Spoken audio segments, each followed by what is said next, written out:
Thursday, the 27th of March. Hello, everyone. We've got just about 2 more sessions to say goodbye to the first quarter of the year and the month of March. So let's keep it in focus as we begin to wind down the month, the markets on Wednesday. That's our midweek trading. Just a very quick review across the African continent. The Nigerian market down by 0.10%, $8.15 million in net currency values. The banking sector, the insurance made some gains on Wednesday, but the market was pulled down by a few other names, such as MTN, the second largest telco by market value, 2.7%, Dangote Sugar, which is also very big in consumer goods, industrial, 0.8%. Then we have a few other declines that led the market down by 0.1%. A few gains, however, moderated the trading day. That's the BRVM there in the second row. You find that 0.51%. The BRVM coming back to 85.43. The EGX 30 down by 0.06%. The NSE in Nairobi down by 13, despite some of the earnings that we saw over the last few days from NCBA, Cooperative Bank, and of course, Equity Bank also presented its earnings and also a press briefing and some analysis into that. Then, of course, you've got the JSE by 0.25%, 89,926. That's the biggest exchange on the continent. Let's just push things forward. The biggest news we're getting this morning, according to Bloomberg, is that Uganda has secured the first tranche of bank lending for that multi-billion-dollar East Africa oil pipeline project that's very dear to the heart of President Yoweri Museveni. And that's what we're getting news this morning. That's some good news for Uganda that is pushing ahead very strongly for that particular oil pipeline project for the East African economy. That is Uganda. Of course, it will have ramifications for its neighbors, Kenya, Tanzania, as well as others within the region. But congratulations to Uganda for securing the first tranche of funding for that from the banking institutions. In the meantime, Rwanda is looking to host on April the 3rd and the 4th, the first global AI summit on the African continent. We keep you up to speed on that. Uganda and Japan says they've sealed about 121 billion shillings deal for the Karuma Bridge reconstruction that will open up further trade, logistics and infrastructure within the East African corridor.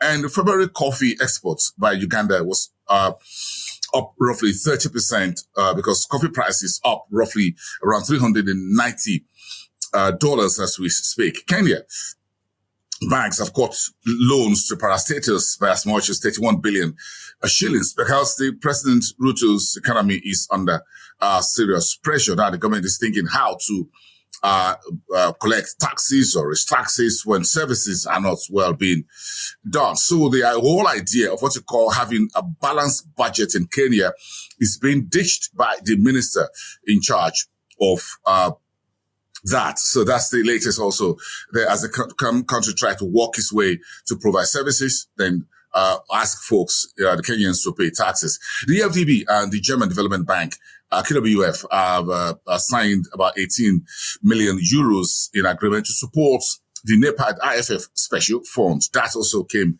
in the last a day or two in the news. What else do we have?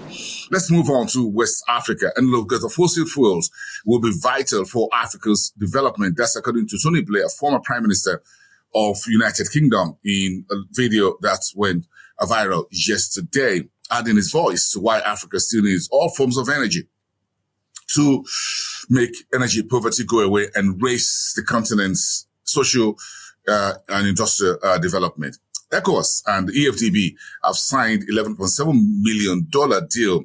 The idea is to help regional rice production, and that deal came through from the high-level regional dialogue that was held in Côte d'Ivoire, also in Cotonou, just next door to Nigeria, just a few days ago, earlier this week.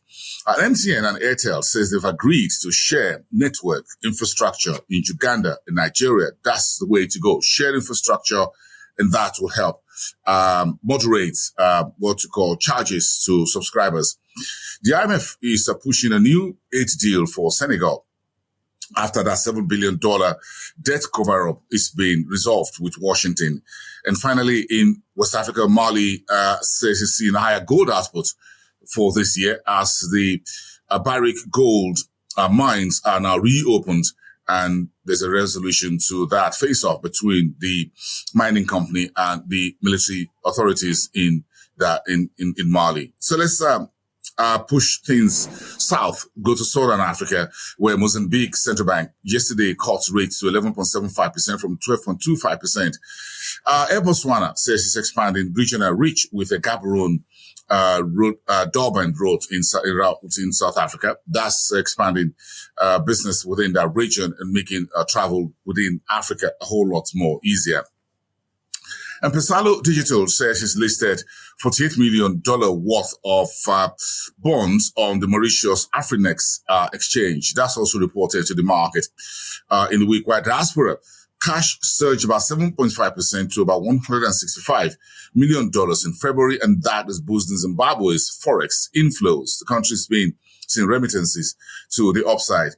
And Nico Holdings in Malawi provided a trading update on Wednesday, saying its consolidated profit after tax for full year 2024 will be between 125% and 131% to the upside. That's investors taking that very seriously. What else do we have on my radar this morning? Of course, you've seen the President Trump, of course, rolling out additional tariffs on automobiles, and that's all in the trade path between Europe and the United States. Then, of course, the copper tariff as well, which pushed copper prices to record highs as we speak, with China being accounting for about half of the global demand for copper smelted products. Let's move it to North Africa and grab a few headlines. Egypt is grew its GDP. That's the backward-looking data for the second quarter of its 2024-2025, 4.3%. That's a record